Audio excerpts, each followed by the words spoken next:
Hello student, कैसे आप सभी लोग। उम्मीद करता हूं आप सभी अच्छे और स्वस्थ होंगे। मैं RL. Chaturvedi, assistant professor of chemistry. तो देखो, आज के इस लेक्चर में हम डिस्कशन करेंगे 3D सीरीज के एलिमेंटों के रंग गुणों के बारे में, अर्थात 3D सीरीज के एलिमेंटों के कलर प्रॉपर्टीज के बारे में डिस्कशन करेंगे। आप लोगों को पता है 7 पॉइंटों पर हम डिस्कशन कर चुके हैं, अर्थात 3D सीरीज के एलिमेंटों की 7 प्रॉपर्टीज का हम डिस्कशन कर चुके हैं। पहली प्रॉपर्टीज में हम लोगों ने क्या पढ़ा था? इलेक्ट्रॉनिक विन्यास, मतलब इलेक्ट्रॉनिक कॉन्फ़िगरेशन। दूसरे पॉइंट पर हमने डिस्कशन किया था परमाणु एवं आयनिक त्रिज्या, मतलब एटॉमिक एंड आयनिक रेडियाई। तीसरे पॉइंट पर हमने डिस्कशन किया था आयनन विभव, आयोनाइजेशन पोटेंशियल। चौथे पॉइंट पर हम लोगों ने डिस्कशन किया था ऑक्सीकरण अवस्था, ऑक्सीडेशन स्टेट।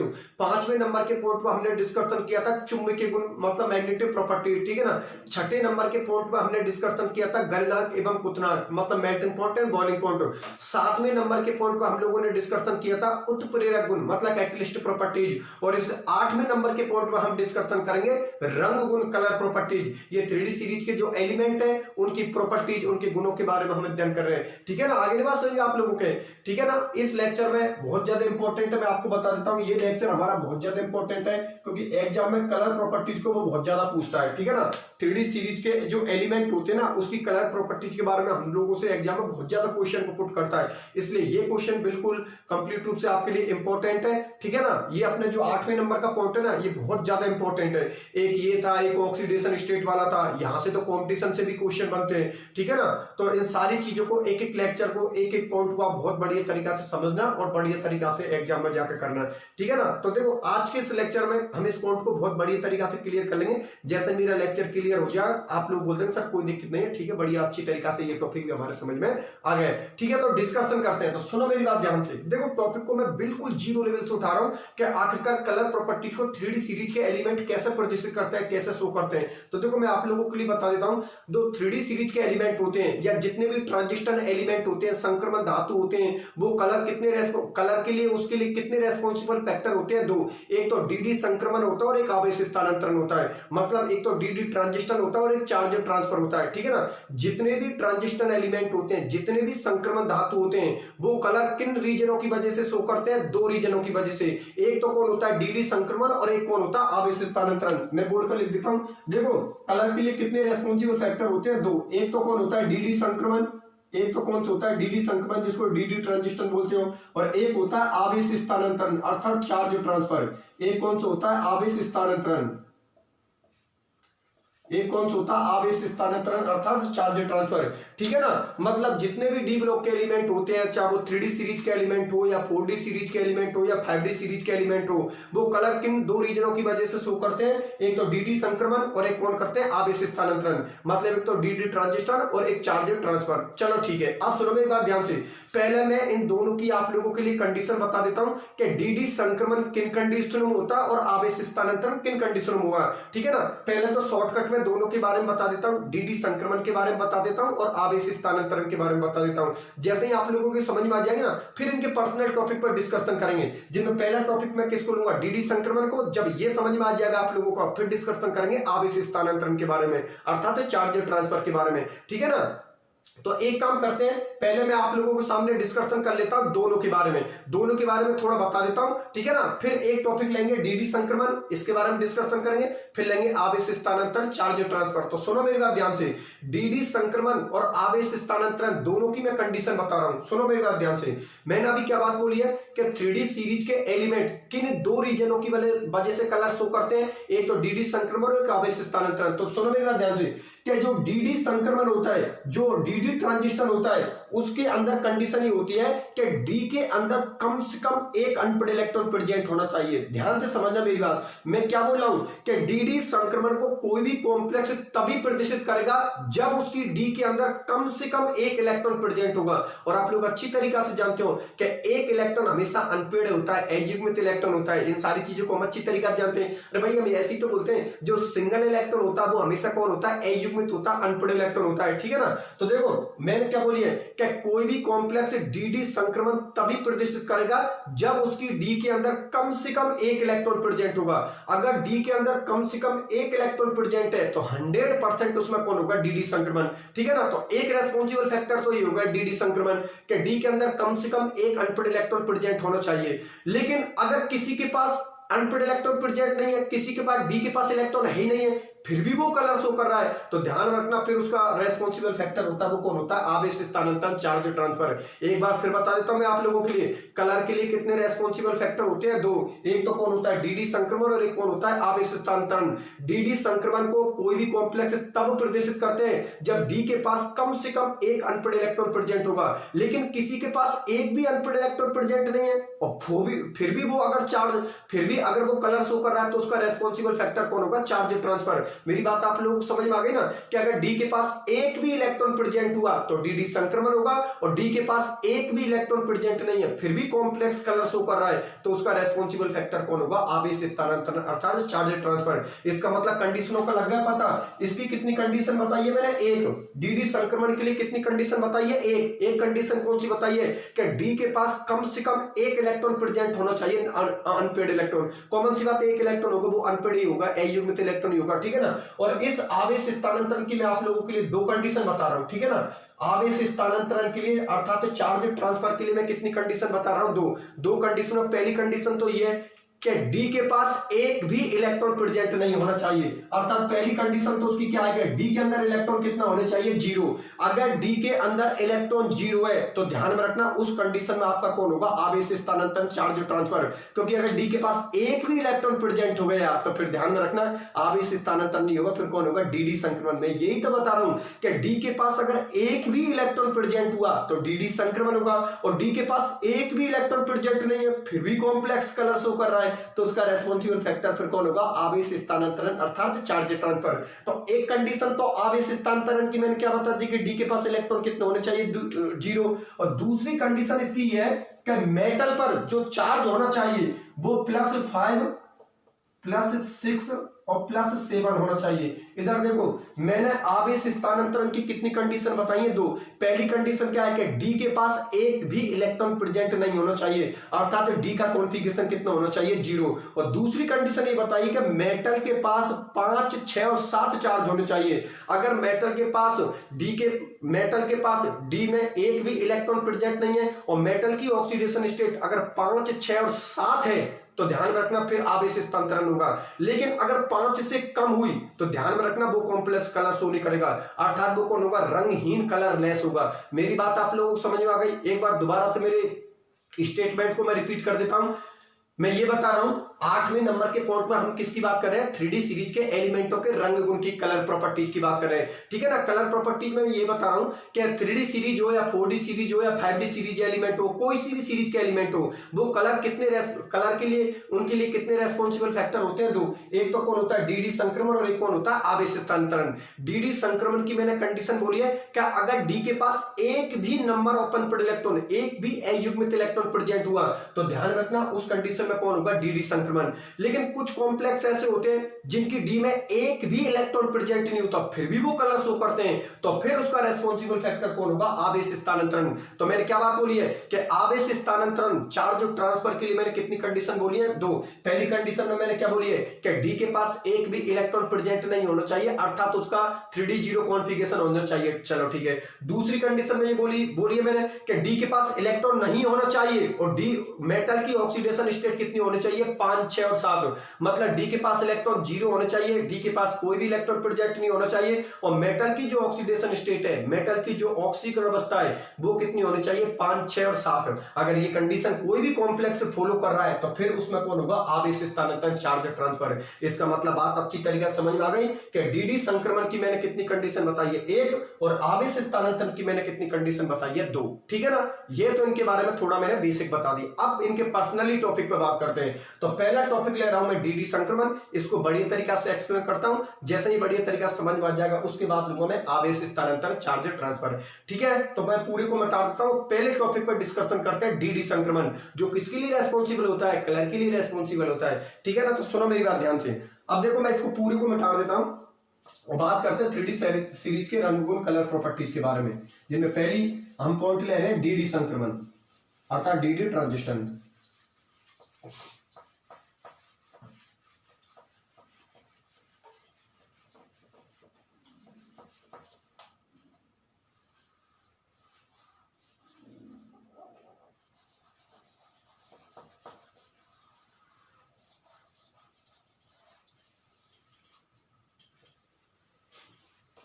देखो पहले पॉइंट पर हम डिस्कशन कर रहे हैं डीडी संक्रमण, डीडी ट्रांजिशन, डीडी संक्रमण मतलब डीडी ट्रांजिशन। कलर के लिए पहला रेस्पॉन्सिबल फैक्टर कौन होता है? डीडी संक्रमण, डीडी ट्रांजिशन। कंडीशन मैंने क्या बात बताई है, इसकी कंडीशन क्या होती है? इसकी कंडीशन ये होती है कि डी के पास, डी ऑर्बिटल के पास, डी ऑर्बिटल के पास कम से कम एक अयुग्मित अनपेयर्ड, एक अयुग्मित इलेक्ट्रॉन उपस्थित होना चाहिए। कम से कम एक अयुग्मित इलेक्ट्रॉन उपस्थित होना चाहिए, कम से कम एक इलेक्ट्रॉन उपस्थित होना चाहिए। आगे नहीं बात समझ में? क्या बोलिए मैंने? डीडी संक्रमण की कंडीशन कि डी के पास कम से कम एक इलेक्ट्रॉन प्रेजेंट होना चाहिए। अगर डी के पास कम से कम एक इलेक्ट्रॉन प्रेजेंट हो तो समझ लेना फिर उसमें डीडी संक्रमण होगा। लेकिन डी के पास एक भी इलेक्ट्रॉन प्रेजेंट नहीं है, फिर भी कॉम्प्लेक्स कलर शो कर रहा है, तो फिर उसका रेस्पॉन्सिबल फैक्टर कौन होगा? आवेश स्थानांतरण अर्थात चार्ज ट्रांसफर। चलो ठीक है, अब सुनो मेरी बात ध्यान से कि ये कर दिया आप लोगों के सामने। सो अब मैं डीडी संक्रमण को एक्सप्लेन करने के लिए एक एग्जांपल ले रहा हूं आपके सामने। एक एग्जांपल के बेस पे पूरा डीडी संक्रमण आपके बहुत बढ़िया तरीका समझ में आ जाएगा। तो डीडी संक्रमण को एक्सप्लेन करने के लिए यहां पर मैं एक कॉम्प्लेक्स का एग्जांपल ले रहा हूं। जो मैं कॉम्प्लेक्स ले रहा हूं TiH2O का होल 6 प्लस के 3। इस कॉम्प्लेक्स के बारे में बात करते हैं। इस कॉम्प्लेक्स के आधार पर आपके डीडी संक्रमण बहुत बढ़िया तरीका से समझ में आ जाएगा। आगे बात सुनिए, इस डीडी संक्रमण को एक्सप्लेन करने के लिए मैं कौन सा कॉम्प्लेक्स ले रहा हूं? TiH2 होल 6 प्लस के 3। तो आपके एक बात तो समझ में आ गई कि Ti कौन होता है? टाइटेनियम। टाइटेनियम का परमाणु क्रमांक एटॉमिक नंबर कितना होता है? 22 होता है, 22 होता है। ठीक है ना? टाइटेनियम का परमाणु क्रमांक एटॉमिक नंबर कितना होता है? 22 होता है, अर्थात 22 होता है। इसका मतलब 3D सीरीज का एलिमेंट है। और यहां पर Ti से कितने लिगेंड जुड़े हुए हैं? 6 लिगेंड जुड़े हुए हैं। ठीक है ना? आप लोगों को पता है कि H2O दुर्बल लिगेंड होता है, वीक लिगेंड होता है। और इसका डिस्कशन मैं कहां पर कर चुका हूं? बीबीटी थ्योरी में। मैंने आप लोगों को जब मैंने यूनिट सेकंड पढ़ाई थी तो यूनिट सेकंड के अंदर मैं सारी चीजें समझा चुका हूं आपको। कोऑर्डिनेशन केमिस्ट्री पढ़ाई थी, देखना उन लेक्चरों को। मैंने आप लोगों को क्या बात बताई थी कि प्रबल लिगेंड होते हैं तो टक्कर जोर की मरती है और दुर्बल लिगेंड होते हैं तो टक्कर स्लो मरती है। इसका मतलब यहां पर H2, यहां पर Ti किसकी 3D सीरीज की एलिमेंट है और उससे कौन? H2 दुर्बल लिगेंड होता है, वीक लिगेंड होता है। तो वीक लिगेंड होगा तो टक्कर मेटल की 5 डी ऑर्बिटल को स्लो मारेगा, थोड़ा धीरे धीरे तरीका से मारेगा, धीरे धीरे तरीका से मारेगा। तो जो T2G और EG का गैप है वो क्या होगा? कम। ये डिस्कशन मैं बीबीटी थ्योरी में कर चुका हूं। ठीक है ना? बीबीटी थ्योरी के अंदर मैंने एक एक पॉइंट को आपके लिए एक्सप्लेन किया है कि जब प्रबल लिगेंड होते हैं तो टक्कर जोर की मारते हैं, गैप ज्यादा होता है T2G और EG का। और अगर दुर्बल लिगेंड होते हैं तो T2G और EG का गैप है वो कम होगा। और T2G EG कौन होती है? डी की ऑर्बिटल होती है। भाई डी की 5 ऑर्बिटल ही तो होती है, अभी आप लोगों को सामने शो कर दूंगा। ठीक है ना? एक काम करता हूं, पहले मैं पूरे टॉपिक पे डायग्राम शो कर देता हूं, उसके बाद टॉपिक के बारे में डिस्कशन करते हैं। तो मैं क्या बोल रहा हूं कि डीडी संक्रमण को एक्सप्लेन करने के लिए मैं यहां पर किसका एग्जांपल ले रहा हूं? TiH2 होल 6 प्लस 3 कॉम्प्लेक्स का। ठीक है ना? डी की कितनी ऑर्बिटल होती है? 5 ऑर्बिटल होती है। मैं आपके सामने पूरी ऑर्बिटल को शो कर देता हूं। ठीक है ना? तो इधर देखो बोर्ड की तरफ, डी की कितनी ऑर्बिटल होती है? 5 ऑर्बिटल होती है। ये रही आपके सामने 5 ऑर्बिटल शो कर दी, 1 2 3 4 और 5। ठीक है ना?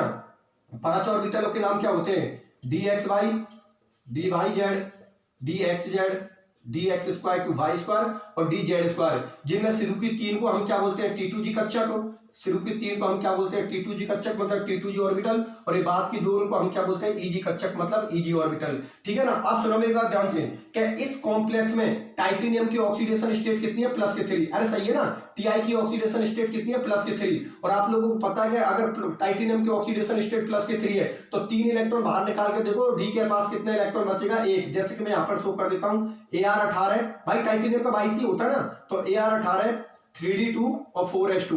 ठीक है ना? हो गए ना? अरे भाई मुझे एक बात बता, टाइटेनियम का परमाणु क्रमांक 22 होता है और यहाँ पर टाइटेनियम की ऑक्सीडेशन स्टेट कितनी है? प्लस के 3 है। इसका मतलब प्लस के 3 है तो मैंने उसका इलेक्ट्रॉनिक कॉन्फ़िगरेशन लिख दिया। ये कौन है? Ar18। आर गन है तो 18 इलेक्ट्रॉन तो आपके ही हो गए।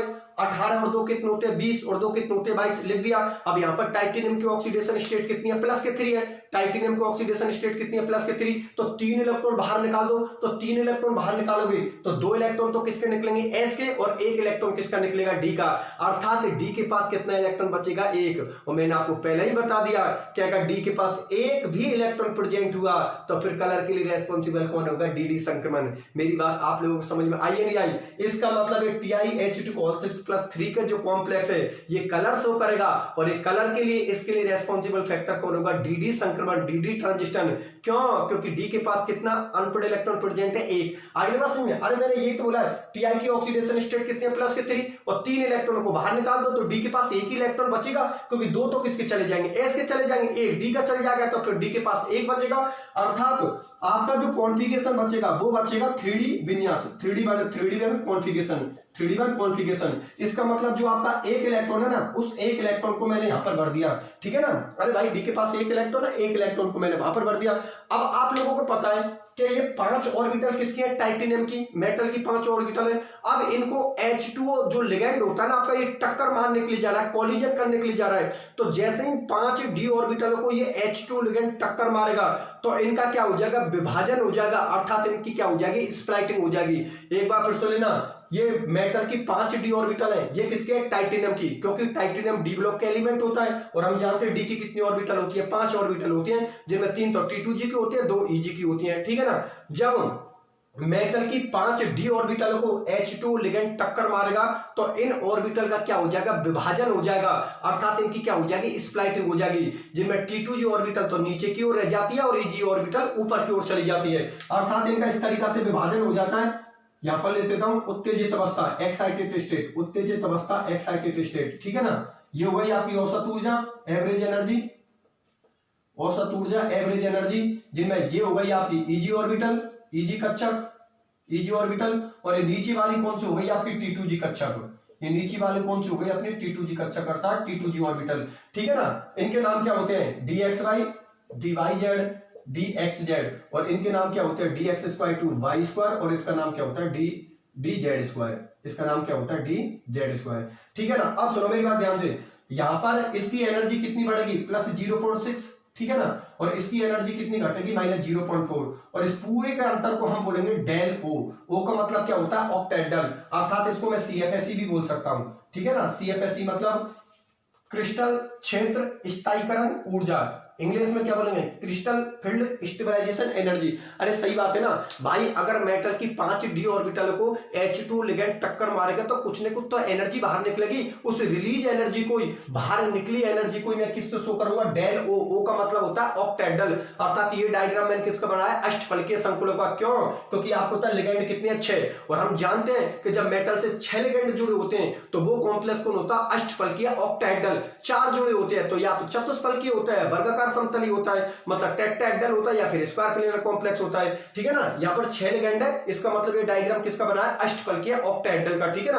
और जब मेटल की 5 डी ऑर्बिटल को H2 लिगेंड टक्कर मारेगा तो यार टक्कर मारोगे तो एनर्जी तो रिलीज होगी, रिलीज एनर्जी को मैंने किससे शो किया, CFSE, जिसका नाम होता है crystal field stabilization energy, Hindi में इसको बोलते हैं क्रिस्टल क्षेत्र स्थायीकरण ऊर्जा। मेरी बात आप लोगों को अच्छी तरीके से समझ में आ गई? आप सुनो मेरी बात ध्यान से, हम लोग अच्छी तरीके से जानते हैं, 11th क्लास में हम लोगों को ओपो सिद्धांत में एक बात बताते हैं कि जिसकी एनर्जी कम होती है उसमें इलेक्ट्रॉन हम पहले भरते हैं, क्योंकि जिसकी एनर्जी कम होती है उसकी स्टेबिलिटी ज्यादा होती है। हम जानते हैं कि स्टेबिलिटी का रिलेशन एनर्जी से व्युत्क्रमानुपाती होता है, इनवर्सली प्रोपोर्शनल होता है। जिसकी जितनी ज्यादा स्टेबिलिटी होती है उसकी एनर्जी उतनी कम होती है। तो देखो आप लोग नीचे से ऊपर जाने पर एनर्जी बढ़ती है, नीचे से ऊपर जाने पर एनर्जी बढ़ती है, और मैंने क्या बात बोली है कि जिसकी एनर्जी कम होती है उसमें इलेक्ट्रॉन हम पहले भरते हैं। तो देखो ये डी के अंदर कितने इलेक्ट्रॉन है, एक इलेक्ट्रॉन आपका, ठीक है ना। तो इसको T2G में भरूं या EG में भरूं, अरे T2G में भरूंगा क्योंकि T2G की एनर्जी कम है और EG की एनर्जी ज्यादा है। और मैं क्या बोल रहा हूं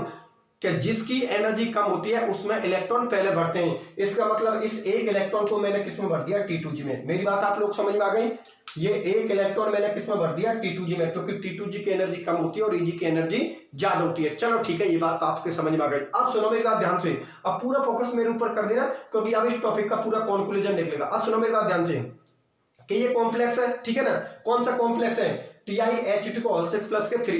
ये कॉम्प्लेक्स मैंने लिया और मैंने किस में रख दिया। देखो एक चीज बता देता हूं, पहले समझना इस टॉपिक को यहीं पर कर दे। एक चीज बताता हूं, देखो कॉम्प्लेक्स होते हैं ना, वो कलर दो रीजनों में शो करते हैं। एक तो होता है यूवी रीजन, जिसको बोलते हैं अल्ट्रावायलेट, हिंदी में बोलते हैं पराबैंगनी क्षेत्र।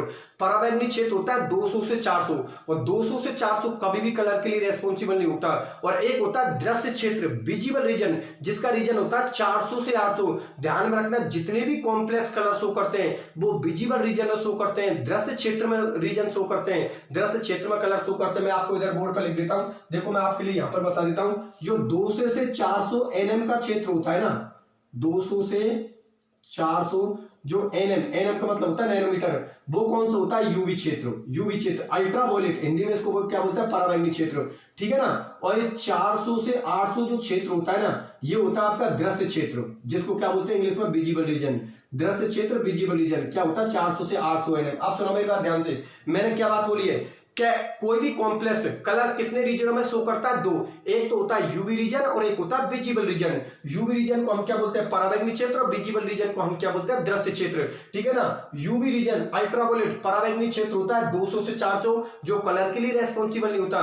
कलर के लिए रेस्पॉन्सिबल फैक्टर होता है वो आपका कौन सा होता है, दृश्य क्षेत्र, विजिबल रीजन, जिसका रीजन कितना होता है, 400 से 800 नैनोमीटर। मेरी बात आप लोग समझ में आ गई। अब सुनो मेरी बात ध्यान से, अभी मैंने लाइन क्या बात बोली थी, मैंने ये लाइन बोली थी कि इस कॉम्प्लेक्स को लिया मैंने, कौन सा कॉम्प्लेक्स है, TiHO2+3, और इस कॉम्प्लेक्स को उठा के और मैंने कौन से क्षेत्र में रख दिया, दृश्य क्षेत्र में, विजिबल रीजन में रख दिया। अब समझना ध्यान से कि जैसे ही मैंने इस कॉम्प्लेक्स को दृश्य क्षेत्र में रखा, अर्थात 400 से 800 नैनोमीटर के क्षेत्र में रखा, तो इसका ये इलेक्ट्रॉन यहां से क्या हो जाएगा, एक्साइटेड हो जाएगा, उत्तेजित हो जाएगा, और ये T2G का इलेक्ट्रॉन किस में चला जाएगा, Eg में। और जैसे T2G का इलेक्ट्रॉन Eg में जाएगा, ये कॉम्प्लेक्स क्या शो करने लग जाएगा, कलर शो कर जाएगा।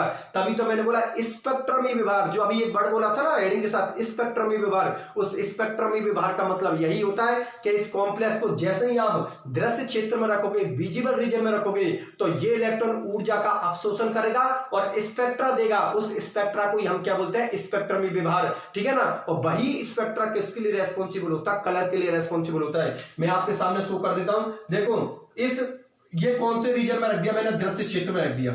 ये किस में रख दिया, दृश्य क्षेत्र में, ठीक है ना, विजिबल रीजन में। ये कॉम्प्लेक्स मैंने किस में रख दिया, दृश्य क्षेत्र में। तो एक T2G का इलेक्ट्रॉन किस में चला जाएगा, आपका Eg में चला जाएगा। ये कौन हो गई आपकी Eg कक्षक, और ये कौन सी हो गई आपकी T2G कक्षक, ठीक है ना। ये जो T2G का इलेक्ट्रॉन है, ये किस में चला गया, Eg के अंदर। ये T2G का इलेक्ट्रॉन किस में चला गया, Eg के अंदर। और मैंने क्या बात बोली है कि जैसे T2G का इलेक्ट्रॉन Eg में जाएगा, तुरंत क्या शो हो जाएगा, dd संक्रमण, dd ट्रांजिशन, dd संक्रमण, ठीक है ना। लिख देना इनके नाम, dxy, dyz, dxz, dx² to y², उसका नाम होता है dz²। एक बार फिर से देख लेना भैया, इस कॉम्प्लेक्स को मैंने कौन से रीजन में रख दिया, दृश्य क्षेत्र में रख दिया, विजिबल रीजन में। जैसे इस कॉम्प्लेक्स को दृश्य क्षेत्र में रखा, ये इलेक्ट्रॉन है ना नीचे वाला, ये ऊर्जा अवशोषित करेगा, अर्थात एक्साइटेड हो जाएगा, और इस T2G का इलेक्ट्रॉन किस में चला जाएगा, Eg में। जैसे T2G का इलेक्ट्रॉन Eg में चला जाएगा, तुरंत ही कॉम्प्लेक्स स्पेक्ट्रा प्रदर्शित करेगा, और ये स्पेक्ट्रा किसके लिए रेस्पॉन्सिबल होता है, कलर के लिए रेस्पॉन्सिबल होता है। अर्थात वो कॉम्प्लेक्स क्या शो करने लग जाएगा, कलर शो करने लग जाएगा, ठीक है ना। और इस ट्रांजिस्टर को हम क्या बोले, dd ट्रांजिस्टर, dd संक्रमण। और dd संक्रमण क्यों बोलते हैं, पता है आप लोगों को, क्योंकि आप लोग जानते हो कि d का इलेक्ट्रॉन d में ही गया। अरे भाई T2G भी d की ऑर्बिटल होती है और Eg भी d की ऑर्बिटल होती है। अरे भाई एक बात हो रहा है, d की 5 ऑर्बिटल ही तो होती है, जिनमें 3 तो किसकी होती है, T2G की, और 2 ऑर्बिटल किसकी होती है, Eg की। तो मुझे एक बात बताओ, ये d का इलेक्ट्रॉन d में ही तो गया है, तो d का इलेक्ट्रॉन d में गया तभी तो उसको क्या बोलते हैं, dd संक्रमण, dd ट्रांजिशन। मेरी बात आप लोग समझ में आ गई ना, क्योंकि ये T2G भी d की ऑर्बिटल है और ये Eg भी d की ऑर्बिटल है, तो d का इलेक्ट्रॉन d में ही तो गया है, तभी तो उसको बोलते हैं dd संक्रमण, अर्थात dd ट्रांजिशन। पहले तो ये बात होता है, ये बात आपने अच्छी तरीके से समझ में आ गई कि जैसे T2G का इलेक्ट्रॉन Eg में जाएगा, तुरंत ही कॉम्प्लेक्स क्या शो करने लग जाएगा, कलर। और ये कॉम्प्लेक्स कलर शो करने लग जाएगा किसकी वजह से, dd संक्रमण की वजह से। और ये dd संक्रमण किसके लिए रेस्पॉन्सिबल होता है, कलर के लिए रेस्पॉन्सिबल। इसका मतलब ये निकला कि अगर d के पास एक भी इलेक्ट्रॉन प्रेजेंट हुआ तो ध्यान में रखना कलर के लिए रेस्पॉन्सिबल फैक्टर होगा, वो कौन होगा, dd संक्रमण, ठीक है ना। एग्जाम में क्वेश्चन आए तो आराम से थोड़ी बहुत लैंग्वेज लिख के, जो मैं नोट्सों में लिखा रखी है, और ये डायग्राम जरूर बना देना। देखो नंबर से डायग्राम के सामने वाला होगा वो उस डायग्राम को चेक करेगा, इसलिए आप डायग्राम बहुत बढ़िया तरीका से बना देना। अगली बात समझ में, एक चीज और बता देता हूं, मैं दोबारा इस टॉपिक पर डिस्कशन कर लेता हूं। देखो कॉम्प्लेक्स कलर कितने रीजन में शो करते हैं, दो, एक तो यूवी रीजन होता है, एक विजिबल रीजन होता है। यूवी रीजन होता है वो कितना होता है 200 से 400, ये कलर के लिए रेस्पॉन्सिबल नहीं होता क्योंकि एनर्जी का मान कम होता है।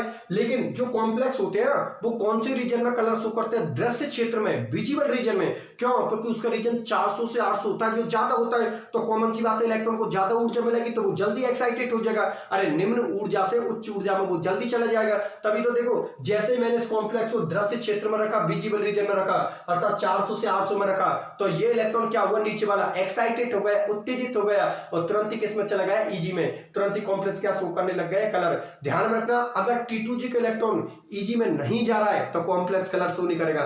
कॉम्प्लेक्स तभी कलर शो करेगा जब T2G का इलेक्ट्रॉन किस में चला जाएगा, ईजी में। अगर T2G का इलेक्ट्रॉन ईजी में चला गया तभी आपका कॉम्प्लेक्स कलर शो करेगा। अगर T2G का इलेक्ट्रॉन ईजी में नहीं जा रहा है तो ध्यान में रखना कॉम्प्लेक्स कलर शो नहीं करेगा। पहले तो ये बात बता, ये बात आपको अच्छी तरीके से समझ में आ गई, किसी भी स्टूडेंट को कोई तकलीफ है नहीं है ना? आ गई। एग्जाम में क्या करोगे, लैंग्वेज लिखोगे और डायग्राम जरूर बनाना। मैं फिर बोल रहा हूं, बार बार मैं बोल रहा हूं, डायग्राम के ही नंबर है क्योंकि सामने वाला हर स्टूडेंट की इतनी लैंग्वेज को नहीं पढ़ेगा, ठीक है ना? वो डायग्राम देख के ही नंबर देगा। डायग्राम स्टूडेंट का सही है तो नंबर दे देगा, कोई प्रॉब्लम है ना? डीडी संक्रमण आगे नहीं, बस सही है, कुछ नहीं है। TiH2O6+3 कॉम्प्लेक्स का एग्जांपल ले लेना और पूरी लिख देना, पूरी सारी चीजें। ये डी की 5 ऑर्बिटल है, ठीक है ना? इनका क्या होगा, विभाजन होगा, जिनमें T2G नीचे की ओर रह गई, EG ऊपर की ओर रह गई, ठीक है ना? इसकी एनर्जी कितनी घटती है, -0.4। इसकी एनर्जी कितनी बढ़ती है, +0.6। T2G और EG का जो गैप होगा वो कितना होगा, डेल O CFS या 10 dq। इसको 10 dq भी लिख सकता हूं, इसको 10 dq भी लिख सकता हूं, ठीक है ना? डेल ओ लिख दो, CFS लिख दो, 10 dq लिख दो, ठीक है ना? इनका रीजन होगा ये, ठीक है? बाकी का कोई दिक्कत वाली बात नहीं है। इस कॉम्प्लेक्स को दृश्य क्षेत्र में रखोगे तो ये इलेक्ट्रॉन नीचे वाला T2G का एक्साइटेड हो जाएगा और EG में चला जाएगा। जैसे T2G का इलेक्ट्रॉन EG में जाएगा, कॉम्प्लेक्स तुरंत क्या शो करने लग जाएगा, कलर शो करने लग जाएगा। और ये कलर ही कॉम्प्लेक्स के, और ये जो कॉम्प्लेक्स कलर शो करने लग जाएगा किसकी वजह से, DD संक्रमण की वजह से। और ये DD संक्रमण ही कलर के लिए रेस्पॉन्सिबल होता है। पहले तो ये बात होता है, ये बात आप लोगों को समझ में आ गई, ठीक है ना? DD संक्रमण आ गई। अब हम डिस्कशन करते हैं आवेश स्थानांतरण, चार्ज ट्रांसफर, ठीक है? तो इसको पूरे को मिटा देता हूं और मैं दूसरे फैक्टर पर डिस्कशन करता हूं, आवेश स्थानांतरण अर्थात चार्ज ट्रांसफर। और उसकी कंडीशन क्या बोली थी मैंने, अभी दोबारा डिस्कशन करते हैं, ठीक है? इसको मिटा देता हूं और डिस्कशन करते हैं चार्ज ट्रांसफर अर्थात आवेश स्थानांतरण। इसमें कोई दिक्कत नहीं, आराम से एग्जाम में रिप्रेजेंट कर देना, बहुत सिंपल तरीका से बताया मैंने, कोई परेशानी वाली बात नहीं है। मैं फिर बोल रहा हूं, ये जितने भी टॉपिक पढ़ा रहा हूं बहुत ज्यादा इंपॉर्टेंट है, ठीक है ना? क्योंकि एग्जाम में बहुत बार इन क्वेश्चनों को पूछ रखा है आप लोगों के लिए, ठीक है ना? तो एग्जाम में आए तो आराम से प्रोजेक्ट कर देना। DD संक्रमण पूछे तो DD संक्रमण को कर देना, आवेश स्थानांतरण पूछे तो आवेश स्थानांतरण को कर देना। बस किसी भी स्टूडेंट को किसी भी तरीका से प्रॉब्लम नहीं होनी चाहिए। कोई प्रॉब्लम आती है तो मेरे से डिस्कशन कराओ, ठीक है ना? तो दूसरे फैक्टर पर डिस्कशन करते हैं, आवेश स्थानांतरण अर्थात चार्ज ट्रांसफर, ठीक है? तो इसको तो मिटा देता हूं मैं।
ठीक है, इसके दूसरे फैक्टर पर डिस्कशन करते हैं, आवेश स्थानांतरण अर्थात चार्ज ट्रांसफर।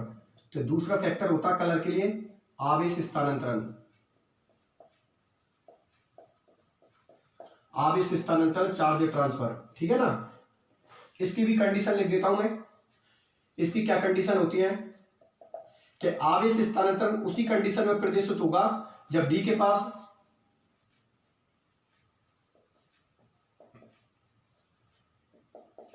D0 कॉन्फ़िगरेशन होना चाहिए, कॉम्प्लेक्स के पास में D0 विन्यास होना चाहिए, ठीक है ना? दूसरा क्या होना चाहिए कि धातु की, मेटल की धातु की ऑक्सीकरण अवस्था,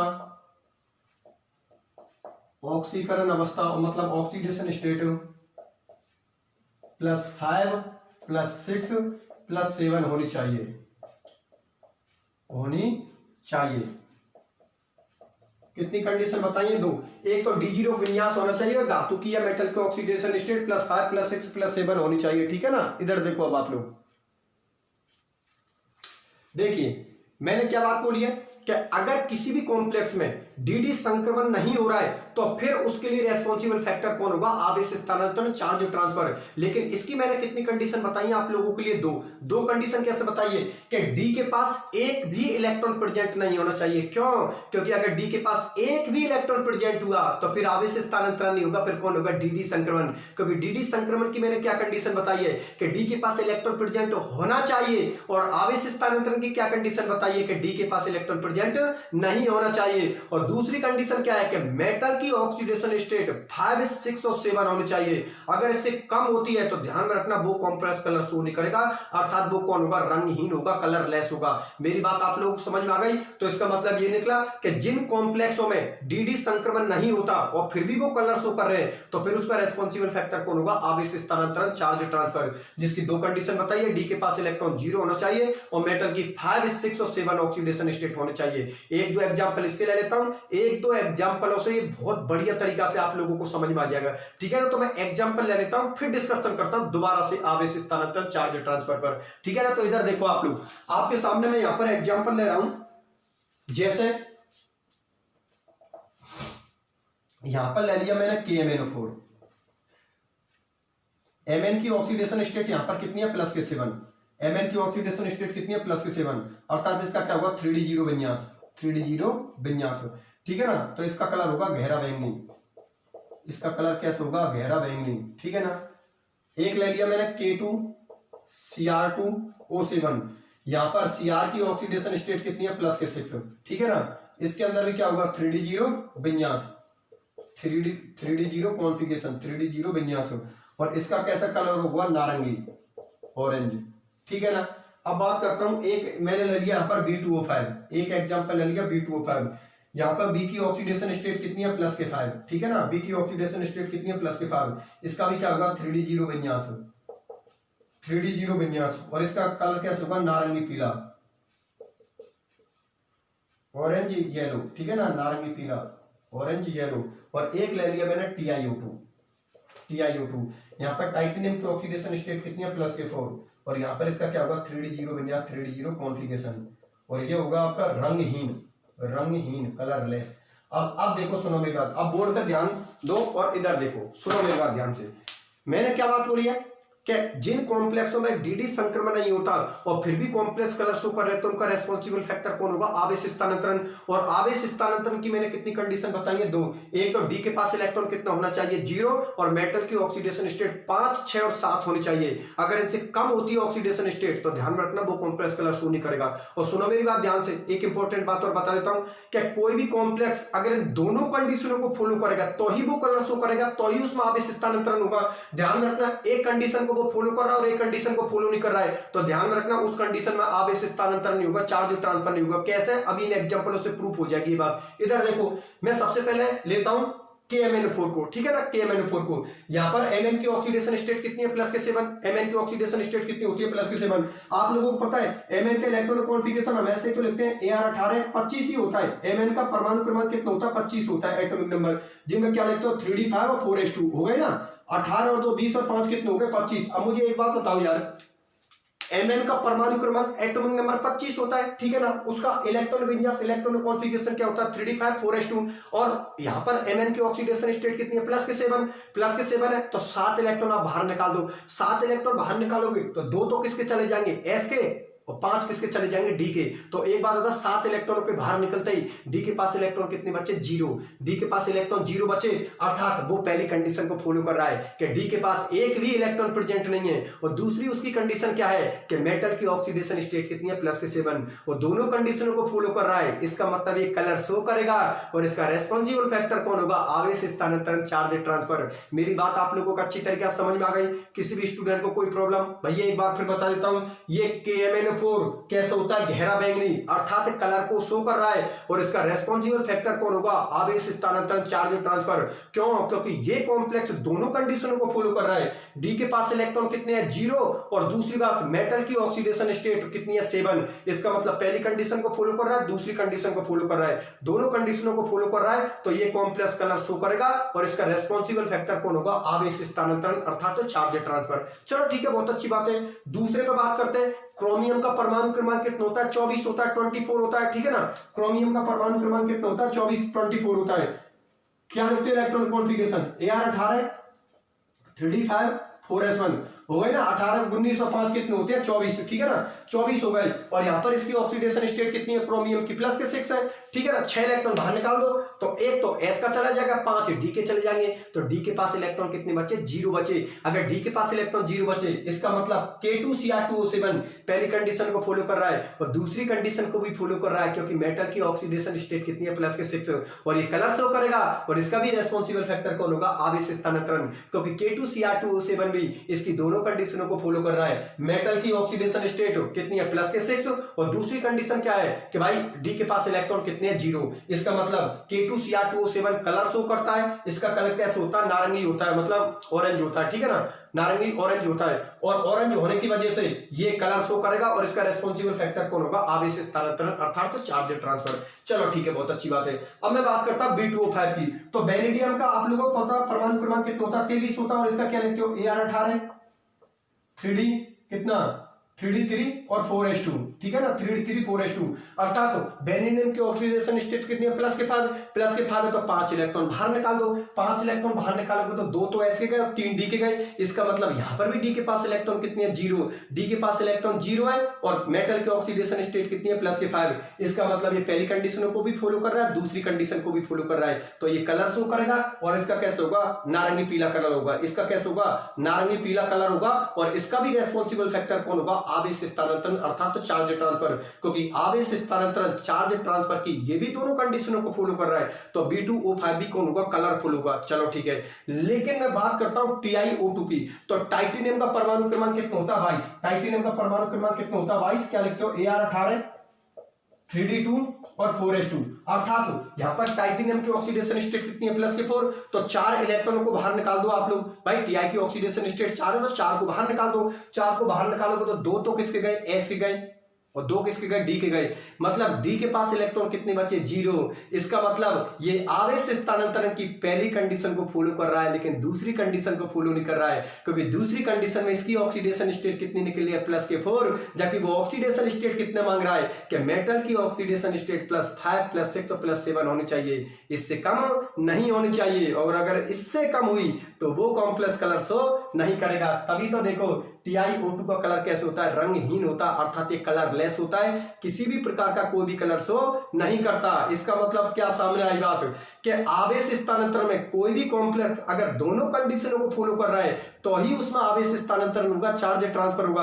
अगर एक कंडीशन को फॉलो कर रहा है, एक कंडीशन को फॉलो नहीं कर रहा है, तो ध्यान में रखना उस कंडीशन में आपका आवेश स्थानांतरण अर्थात चार्ज ट्रांसफर नहीं होगा। जैसे कि यही एग्जांपल लिया TiO2, तो पहली कंडीशन को फॉलो कर रहा है, अर्थात डी के पास इलेक्ट्रॉन कितने हैं, 0, लेकिन दूसरी कंडीशन को फॉलो नहीं कर रहा है। क्यों, क्योंकि मेटल की ऑक्सीडेशन स्टेट कितनी है, प्लस के 4, जबकि मेटल की ऑक्सीडेशन स्टेट कितनी होनी चाहिए, +5 +6 +7, ठीक है ना। इसका मतलब TiO2 एक कंडीशन को फॉलो कर रहा है, एक कंडीशन को फॉलो नहीं कर रहा है। इसका मतलब इसमें आवेश स्थानांतरण चार्ज ट्रांसफर नहीं होगा। चार्ज ट्रांसफर तभी होगा जब कोई भी कॉम्प्लेक्स दोनों कंडीशनों को फॉलो करेगा।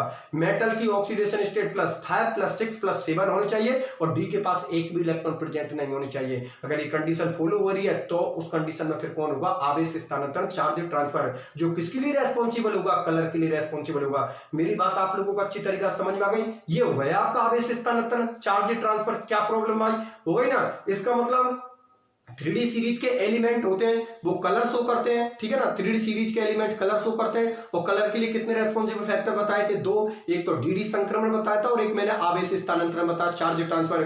DD संक्रमण के लिए एक कंडीशन बोली कि डी के पास कम से कम एक इलेक्ट्रॉन प्रेजेंट होना चाहिए, और आवेश स्थानांतरण के लिए कितनी कंडीशन बोली थी, 2, कि डी के पास एक भी इलेक्ट्रॉन प्रेजेंट नहीं होना चाहिए। क्यों, क्योंकि अगर डी के पास एक भी इलेक्ट्रॉन प्रेजेंट हुआ तो फिर आवेश स्थानांतरण नहीं होगा, फिर कौन होगा आप लोगों का, कौन होगा, फिर DD संक्रमण होगा। होगा। इसका मतलब अब इस स्थानांतरण की दो कंडीशन, डी के पास एक भी इलेक्ट्रॉन प्रेजेंट नहीं होना चाहिए और मेटल की ऑक्सीडेशन स्टेट 5, 6 और 7 होनी चाहिए। अगर इससे कम हो रही है तो ध्यान रखना वो कॉम्प्लेक्स कलर शो नहीं करेगा, अर्थात वो कौन होगा, रंगहीन होगा, कलर लेस होगा। मेरी बात आप लोगों को अच्छी तरीके से समझ में आ गई। तो इस तरीका से आज के इस लेक्चर में हमने डिस्कशन किया 3D सीरीज के एलिमेंटों के रंग गुण के बारे में, कलर प्रॉपर्टीज के बारे में। मेरी बात आप लोगों को समझ में आ गई। और एक बार फिर बता देता हूं, वो रंग गुण के साथ एक और लिखा था ना, तथा स्पेक्ट्रमी व्यवहार। स्पेक्ट्रमी व्यवहार का मतलब यही होता है, स्पेक्ट्रमी बिहेवियर का मतलब यही होता है कि कॉम्प्लेक्स को जब हम विजिबल रीजन में रखते हैं, दृश्य क्षेत्र में रखते हैं, तो वो ऊर्जा का अवशोषण करेगा जिससे हमें स्पेक्ट्रा प्राप्त होगा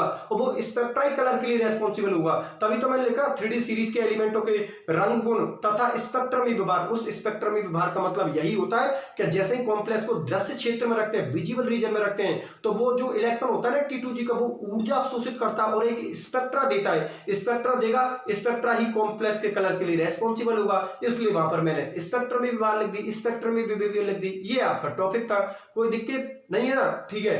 तो सुनो मेरी बात ध्यान से, ये इस यूनिट का सेकंड लास्ट लेक्चर था। मतलब इस यूनिट के हमारे कितने लेक्चर हो गए, 8 लेक्चर हो गए। अब इसका लास्ट एंड फाइनल लेक्चर बचा है आपका, ठीक है ना। अगले लेक्चर में ये यूनिट हमारी खत्म हो जाएगी, ठीक है ना। जितने भी स्टूडेंट हैं वो कंप्लीट अपने नोट्स बना लेना, बिल्कुल पूरे नोट्स कंप्लीट कर लेना, ठीक है ना। कोई भी तरीका से अगर किसी को प्रॉब्लम आती है तो वो मेरे से डिस्कशन कर लेना, ठीक है ना। वैसे तो आपको पता मेरी क्लास इस तरीका से चल रही है कि किसी भी स्टूडेंट को पूछने कोई गुंजाइश नहीं दे रहा हूं। पूरे टॉपिक को 0 लेवल से लेकर और हाई लेवल तक बहुत बढ़िया तरीका से मैं एक्सप्लेन कर रहा हूं, इसलिए किसी भी स्टूडेंट को कोई भी प्रॉब्लम नहीं होनी चाहिए। लेकिन फिर भी अगर किसी को 21-20 प्रॉब्लम होती है तो बिल्कुल आप लोग मेरे से डिस्कशन कर सकते हो, ठीक है ना। तो इस यूनिट का जो फाइनल लेक्चर होगा, मतलब 9 में, ये कितने लेक्चर हो गए, 8, 9वें नंबर का लेक्चर होगा, वो इस यूनिट का लास्ट एंड फाइनल लेक्चर होगा, ठीक है। कर लेना आराम से, कोई दिक्कत वाली बात नहीं है, ठीक है। मिलते हैं अगले लेक्चर में, अपना ख्याल रखना।